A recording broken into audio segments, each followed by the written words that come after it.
from what I can understand, how it was discovered is Logan's brother, John, smelled smoke, and he saw some light under the bedroom door from the hallway, and he tried to alert everybody.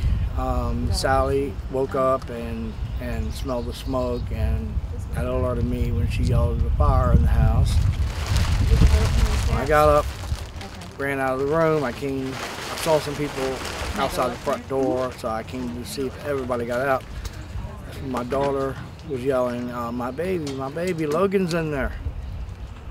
She said, Dad, get him. So I ran back through the house. When I got in the kitchen, the smoke just was taking over, and I was already getting delirious and inhaling a bunch of smoke, but I was trying to make it to the bedroom door. I was feeling for the door, and I know I just started getting dizzy, but I was hollering for Logan.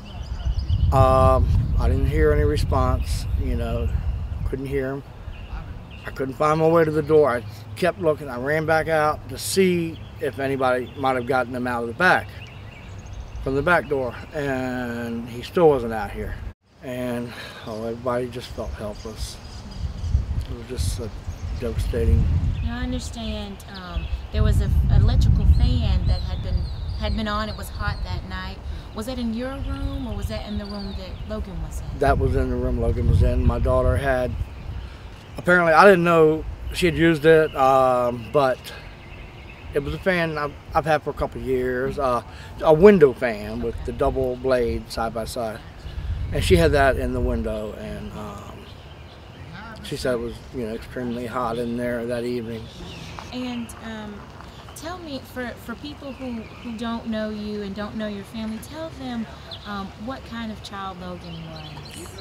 Logan was my little buddy. He was just so playful and so smart, and he was attracted by everybody. I mean, everybody loved Logan, even if they didn't know him.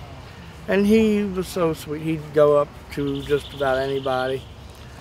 That night he came, I was sitting in the living room on the computer, and he came up to me about 4 different times with his arms out, and he would pop, night, night, and give me a hug and a kiss, and went back.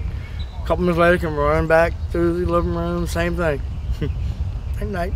He's just, and he loved riding the little Jeep out in the backyard, and he wanted people to notice him, and he'd be riding that little motorized Jeep with his arm hanging outside, and I'm gonna miss everything about Logan. I mean, he was all my grandchildren. They're my life. Yeah, that's all I live for. I love them to death, and Logan was just, he was just too young. He didn't deserve it. Like I said, I would have given my life in a minute to save his.